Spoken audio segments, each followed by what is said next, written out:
So good morning guys. और current affairs के revision वाले वीडियो में सबसे पहले हम पुराने महीने के करंट अफेयर्स का रिवीजन करेंगे। तो पहला प्रश्न हमारा है, प्रवासी राहत मित्र एप्लीकेशन को लॉन्च किया किसने? अभी उत्तर प्रदेश की सरकार ने प्रवासियों को राहत देने के लिए। फिर है, विश्व प्रवासी पक्षी दिवस कब मनाया गया? तो ये साल में 2 बार मनाते हैं, एक तो मई और अक्टूबर के दूसरे शनिवार को। तो इस बार ये मनाया जा रहा है एक तो 9 मई को और एक 10 अक्टूबर को मनाएंगे। और इसकी थीम आप याद रखो, बर्ड्स कनेक्ट अवर वर्ल्ड। फिर किस राज्य सरकार ने सी मैप एप्लीकेशन को लॉन्च किया? तो आंध्र प्रदेश ने। तो कृषि मूल्य और खरीद की व्यापक निगरानी के लिए इसको लॉन्च किया गया है। सी मैप की फुल फॉर्म होती है comprehensive monitoring of agriculture price and procurement. फिर किस राज्य ने पान मसाला को 1 साल के लिए बैन कर दिया? तो आंसर होगा झारखंड सरकार ने। झारखंड कैपिटल रांची है और याद रखना रांची में ही कोल कैपिटल ऑफ इंडिया का हेडक्वार्टर है। मुख्यमंत्री हैं हेमंत सोरेन और गवर्नर है द्रौपदी मुर्मू। फिर भारतीय मौसम विभाग ने अभी अपने मौसम पूर्वानुमान में किन क्षेत्रों को शामिल किया? तो ये है पीओके के 2 क्षेत्र, मुजफ्फराबाद और गिलगिट बाल्टिस्तान। और भारतीय मौसम विभाग यानी कि इंडियन मेट्रोलॉजिकल डिपार्टमेंट की बात करेंगे तो इससे एक ही इंपॉर्टेंट प्रश्न बनता है, इसके अध्यक्ष कौन है? मृत्युंजय महापात्रा, जिन्हें साइक्लोन मैन ऑफ इंडिया भी कहते हैं। फिर है एमसीसी मेरिलबॉर्न क्रिकेट क्लब के अध्यक्ष के रूप में दूसरे कार्यकाल के लिए किसे चुना गया? तो आंसर होगा कुमार संगकारा को। अभी इनका 1 साल का टाइम पीरियड पूरा हो गया। पिछले साल ही ये मेरिलबॉर्न क्रिकेट क्लब के अध्यक्ष बनने वाले पहले गैर ब्रिटिश सदस्य नॉन ब्रिटिशर बने थे, कुमार संगकारा। श्रीलंका के पूर्व कप्तान है ये। फिर इंडिया स्टील एसोसिएशन की सदस्यता छोड़ने की घोषणा करी थी किसने? टाटा स्टील ने। और टाटा स्टील के चेयरमैन कौन है? नटराजन चंद्रशेखरन। और टीवी नरेंद्रन, जो कि टाटा स्टील के एमडी सीईओ हैं, वो इंडियन स्टील एसोसिएशन के अध्यक्ष थे। जब टाटा स्टील की सदस्यता छोड़ रही है तो टीवी नरेंद्रन ने भी इंडियन स्टील एसोसिएशन के अध्यक्ष पद से इस्तीफा दे दिया था। एक क्वेश्चन अब आप लोगों के लिए बन जाएगा यहाँ पे, स्टील एसोसिएशन ऑफ इंडिया के नए अध्यक्ष कौन बन गए हैं? कई बार मैं आपको बता चुका हूँ, अगर डेली करंट अफेयर्स आप लोग हमारा पढ़ते होंगे तो। फिर अंतरराष्ट्रीय हॉकी महासंघ के अध्यक्ष का कार्यकाल 2021 तक बढ़ा दिया गया। क्या नाम है उनका? नरेंद्र ध्रुव बत्रा नाम है। फिर भारत ने कोकिंग कोल के क्षेत्र में किस देश के साथ समझौता किया था? रशिया के साथ। Coking coal it's grade of coal, coal की ही एक ग्रेड है, एक तरह से कच्चा कोयला है और इसी से हम जो अच्छी क्वालिटी वाला जो कोल होता है उसका उत्पादन करते हैं। फिर केंद्रीय स्वास्थ्य मंत्री ने आयुष आधारित कौन सा एप्लीकेशन लॉन्च किया था? तो आंसर होगा आयुष संजीवनी। बढ़ते आगे। फिर किस टाइगर रिजर्व में 2019-20 की तुलना में बाघों की संख्या 88 से बढ़कर के 96 हो गई? तो आंसर होगा सुंदरबन टाइगर रिजर्व। ये कहां पर है? ये आपका पश्चिम बंगाल में है। और सबसे ज्यादा टाइगर आपके मध्य प्रदेश में ही है। देखो मध्य प्रदेश और कर्नाटक में टाइगर की संख्या में ज्यादा अंतर नहीं है, 2-4 का ही अंतर है। मध्य प्रदेश में अगर 526 है तो वहां पे शायद 524 होंगे, मतलब ऐसा ही कुछ अंतर है थोड़ा बहुत ही। और अभी मध्य प्रदेश से हमने पढ़ा भी था कि 2012 से लेकर 2019 तक में सबसे ज्यादा टाइगरों की जो मृत्यु हुई है वो मध्य प्रदेश में ही हुई है। 173 टाइगर मारे गए हैं और पूरे भारत में क्या डेटा था? 750 टाइगर मारे गए थे, ये भी आप ध्यान रखना। फिर है ICMR यानी कि Indian council of medical research ने कोविड-19 टेस्टिंग किट की डिलीवरी के लिए किसके साथ समझौता किया था? इंडिया पोस्ट के साथ।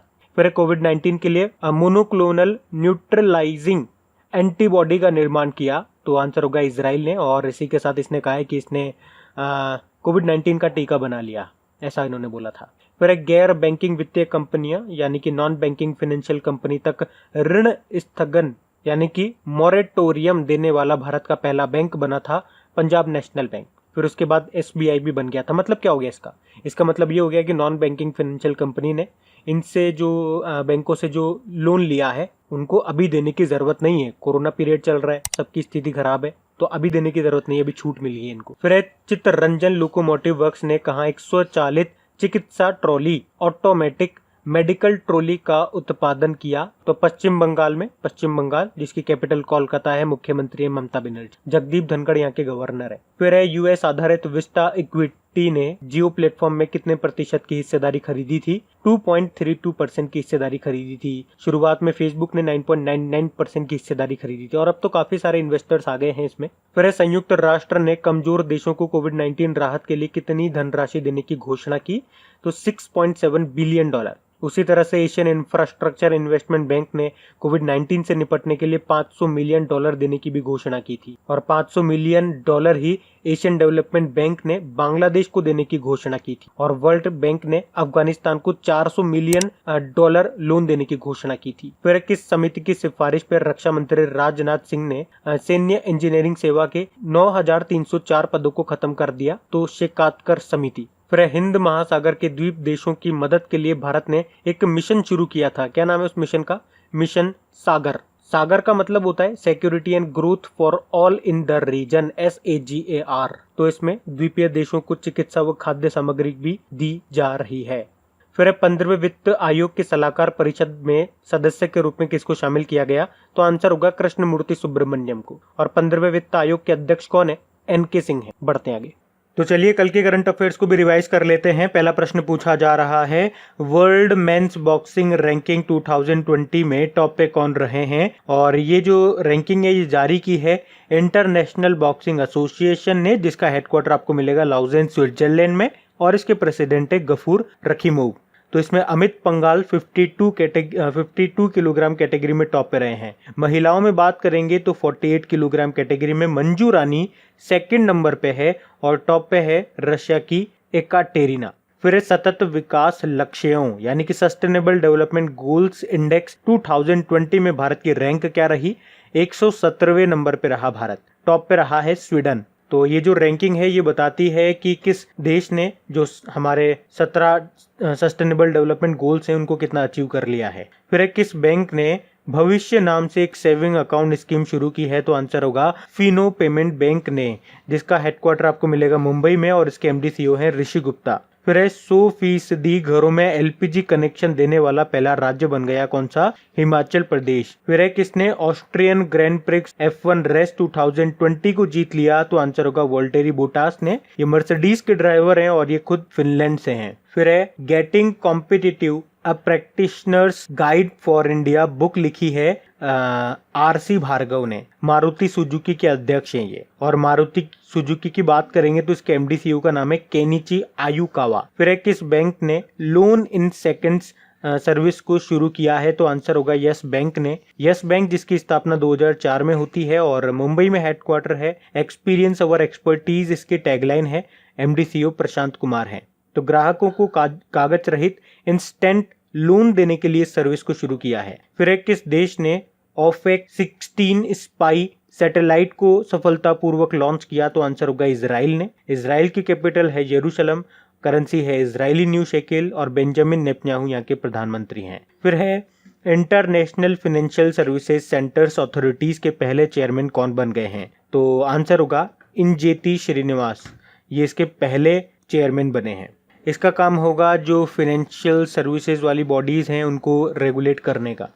और इसका हेडक्वार्टर कहाँ पर है? गांधीनगर गुजरात में। फिर किस राज्य सरकार ने महारोजगार पोर्टल को शुरू किया है? तो महाराष्ट्र की सरकार ने। रोजगार मिलेगा इसमें। फिर किस राज्य सरकार ने बुनकरों के लिए नेकरा सम्मान योजना शुरू की है? तो आंसर होगा कर्नाटक सरकार ने। तो बुनकरों के लिए राहत योजना है, एक तरह से उनके खाते में पैसे डालेगी सरकार, एक तरह से वित्तीय सहायता प्रोवाइड करेगी। फिर किसने संस्कृत साप्ताहिक के नाम से एक नया कार्यक्रम प्रसारित करना शुरू किया है? आंसर होगा ऑल इंडिया रेडियो ने। बढ़ते आगे। तो स्टैटिक क्वेश्चंस की बात कर लेते हैं। तो इसमें पहला प्रश्न है किस राज्य के तेल या रुमाल को भी GI टैग मिला था? तो आंसर होगा तेलंगाना। इसके अलावा किस राज्य के सोहराई खोवर पेंटिंग को GI टैग मिला था? तो झारखंड आंसर होगा। और अभी काले चावल को GI टैग मिला था किस राज्य के काले चावल को? मणिपुर के। फिर फेड कप ये किस खेल से संबंधित है? तो ये टेनिस से संबंधित है और महिलाओं का ये टेनिस चैंपियनशिप होता है। एक पुरुषों का भी टेनिस चैंपियनशिप होता है, उसको बोलते हैं डेविस कप, तो वो भी याद रखना। और फेड कप से क्या याद आता है आपको? अभी Sania Mirza Fed Cup heart award जीतने वाली पहली भारतीय बनी है। फिर फीफा का हेडक्वार्टर कहाँ पर है? ये ज्यूरिख स्विट्जरलैंड में है।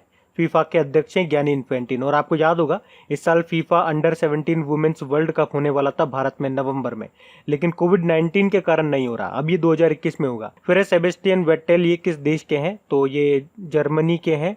फॉर्मूला 1 रेसर हैं ये। और कौन सी कंपनी की गाड़ी चलाते हैं? तो फरारी चलाते हैं ये। फिर गूगल का हेडक्वार्टर कहाँ पर है? तो गूगल का हेडक्वार्टर आपको कैलिफोर्निया में मिलेगा, कैलिफोर्निया US में।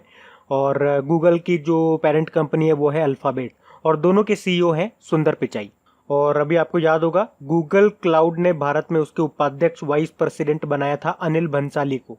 और गूगल पे इंडिया के सीईओ कौन बनी? शिखा शर्मा बनी थी। फिर अहमदाबाद किस नदी के किनारे बसा हुआ है? तो ये साबरमती के किनारे बसा हुआ है। और अभी अहमदाबाद में ही होम डिलीवरी को कैशलेस भी कर दिया गया था। फिर 15वें वित्त आयोग के अध्यक्ष कौन है? NK सिंह है। और अभी कृष्णमूर्ति सुब्रमण्यम को 15वें वित्त आयोग के सलाहकार परिषद में शामिल किया गया था। ये कृष्णमूर्ति सुब्रमण्यम ये चीफ इकोनॉमिक एडवाइजर है हमारे। और वाडा मतलब होता है वर्ल्ड एंटी डोपिंग एजेंसी, और इसका हेडक्वार्टर मॉन्ट्रियल कनाडा में है। बढ़ते आगे तो इंपॉर्टेंट डेज की बात करेंगे तो पहला प्रश्न है वर्ल्ड ऑटिज्म अवेयरनेस डे। ये हमने कब मनाया? ये हम 2 अप्रैल को मनाया था। फिर है अंतरराष्ट्रीय खदान जागरूकता दिवस, 4 अप्रैल को मनाया गया, और इसको अंग्रेजी में बोलेंगे इंटरनेशनल माइंस अवेयरनेस डे। फिर है राष्ट्रीय समुद्री दिवस, नेशनल मेरीटाइम डे, ये हमने 5 अप्रैल को मनाया। और इसकी थीम क्या रही थी? Sustainable shipping for all sustainable planet, स्थायी ग्रह के लिए सतत शिपिंग।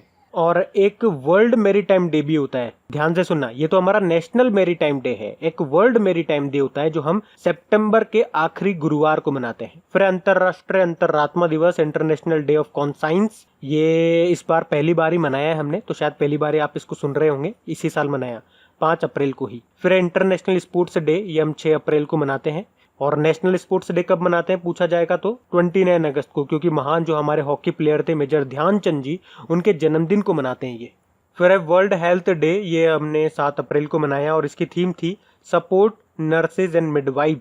और मिडवाइफ से याद आता है इंटरनेशनल मिडवाइफ्स डे, मिडवाइफ मतलब बोलते हैं दाई माँ को, ये हम मनाते हैं 5 मई को, इंटरनेशनल मिडवाइफ्स डे। और नर्स से इंटरनेशनल नर्स डे कब मनाते हैं? तो वो 12 मई को मनाते हैं। फिर विश्व होम्योपैथी दिवस, ये हमने 10 अप्रैल को मनाया, और इस बार थीम क्या थी इसकी? Enhancing the scope of homeopathy in public health. फिर राष्ट्रीय सुरक्षित मातृत्व दिवस, नेशनल सेफ मदरहुड डे, ये हमने 11 अप्रैल को मनाया था। फिर अंतरराष्ट्रीय मानव अंतरिक्ष दिवस, international day of human space flight, ये हमने मनाया था 12 अप्रैल को, और अंतरिक्ष में जाने वाले पहले व्यक्ति थे यूरी गागरिन, USSR से थे। पहला विश्व चगास दिवस, वर्ल्ड चगास डिजीज डे, ये भी हमने पहली बार मनाया है, और इसको कब मनाया? 14 अप्रैल को मनाया। और 14 अप्रैल को ही आप जानते हो बाबा साहब भीमराव अंबेडकर जी की भी इस बार हमने 129वीं जयंती मनाई थी। तो गाइज ये था आज का हमारा इंपॉर्टेंट करंट अफेयर्स का रिवीजन वाला वीडियो। अगर वीडियो अच्छा लगा हो, हेल्पफुल लगा हो, तो प्लीज वीडियो को आप एक लाइक जरूर दीजिएगा, और अगर हो सके तो इसे शेयर जरूर कर दीजिएगा अपने दोस्तों के साथ में, या अगर आपका कोई स्टडी ग्रुप भी है तो प्लीज वहां पे भी इसे आप शेयर कर सकते हैं और मेरी हेल्प कर सकते हैं अगर हेल्प करना चाहे तो। अब कुछ क्वेश्चंस आपसे पूछे जाएंगे, क्वेश्चंस आप लगाइएगा और देखिएगा कितने क्वेश्चंस आप लोगों से बन पा रहे हैं, बाकी हम इनको कल सॉल्व करेंगे। ये रहे क्वेश्चन आपके सामने।